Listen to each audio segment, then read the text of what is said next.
Shalom ubracha to the ganze oilam and good morning. Or good night. This is at night, I'm just saying. Alrighty. So we are holding Rabbi over here, and this is a long one, so don't give up on this one. Alright, you gotta be strong, we got this. So here we go. Yosef HaTzadik was sold off, like we said yesterday.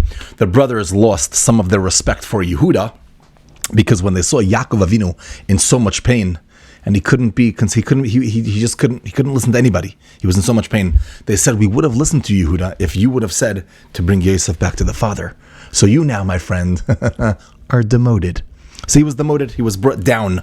And that's Vayeishev Yehuda. He went down. Okay, so now Yehuda leaves his family and he moves out of Hebron and he meets a friend whose name is Chira. By the way, this is taking place in a place called Adulam.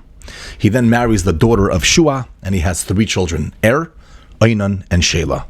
After they grow up, this is obviously happening in a few years, but after they grow up a little bit, he takes this woman, this chashav, a lady called, her name is Tamar, as a wife for Er. Now Er, as we know, if not, take a look, Er was bad. He was evil in the eyes of HaKadosh Baruch Hu, and he died. HaKadosh Baruch Hu punished him, and he died. So Yehuda now tells Oinan that you're going to marry her, this Tamar, through Yibum. And like this, you're going to keep up your older brother's name.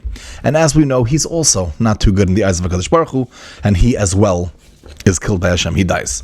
Now, Yehuda, not really understanding this or knowing, behind the scenes, so he thinks that they're obviously dying because of Tamar. 2 of my sons, my Chashav Gishmak sons, are dying because of Tamar. I'm going to push off the Yibum of Tamar to Shelah, because I don't want her to marry him. I don't want him to die too.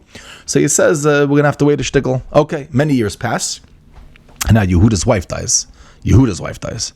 So after some time, he's traveling to a place called Timnah, which is a place that they're going to be taking care of the sheep. Once or twice a year, they share all the wool. So he has to go travel to this place. Now Tamar hears about this.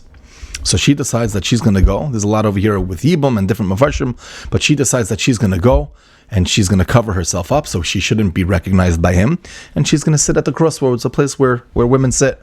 When Yehuda sees her, he thinks that she's a Zaina. Now, I just want to mention that before we speak about this relationship that's about to happen, we need to realize that this is something way beyond our understanding, and Mashiach came from this union. This relationship between Yehuda and Tamar, Mashiach comes from. So it's a little bit hard to understand. There's a lot going on over here. But if you have time, maybe look at some Midrashim and stuff. But this is what happens. Anyway, she says, okay, you want to have a relationship, how are you going to pay for it? And he says, I'm going to send a gedi. I'll send some, like a goat or a sheep. And she says, okay, I need some collateral. I'm not going to wait for this to happen. Now, she was planning ahead because she knew that if she would become pregnant, she has to prove that it's from Yehuda, otherwise she's going to be in trouble. He said, okay, and he gives him a seal, a staff, and a cloak. Very interesting. These 3 things probably cost a lot more than a sheep. And they're very personal to him. So this is all HaKadosh Baruch Hu making things happen.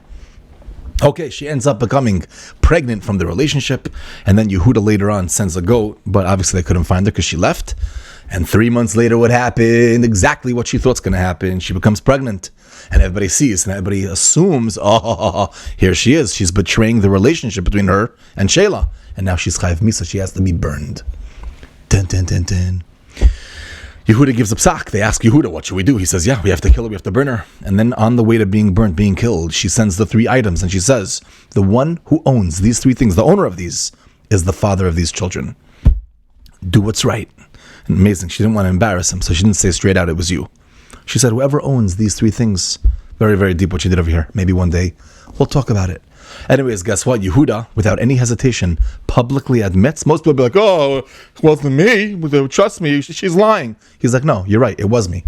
He stood up. In a moment of truth, he stood up and he said, Sad kamimeni. You know what? She's right. I was the problem here. And she's free to go. And from that relationship comes Peretz, who Mashiach comes from, and Zerach. Rabbi say, keep strong. It's a long one, but you can do this. Have a wonderful day.